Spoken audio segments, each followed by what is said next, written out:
Where I'm standing right now was once her driveway, surrounded by dumpsters filled with the damage left behind by that tornado just over 1 year ago.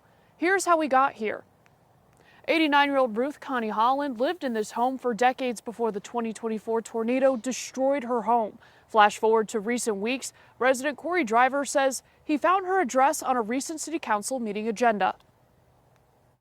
One of the items on the agenda was to discuss the disposition of a dilapidated structure at this address. I knew that if the city council was talking about it at this point, that was like a year ago.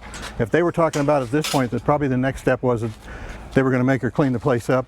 And if she didn't, they were going to do it and then put a lien on her property. And I just felt bad because I knew that she had lost this property in that tornado and she didn't have any insurance.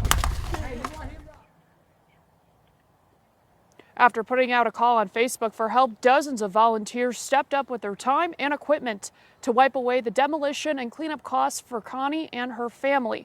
On Saturday, demolition crews took down what was left of the house. And on Sunday today, volunteers of all ages came together to pick up debris, filling several donated dumpsters.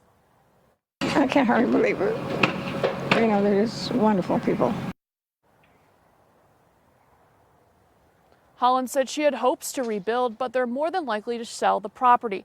Her hope now is that a nice family comes in, buys this land, and enjoys making memories with their family just as much as she did. Reporting live in Choctaw, Olivia Hickey, KOCO 5 News.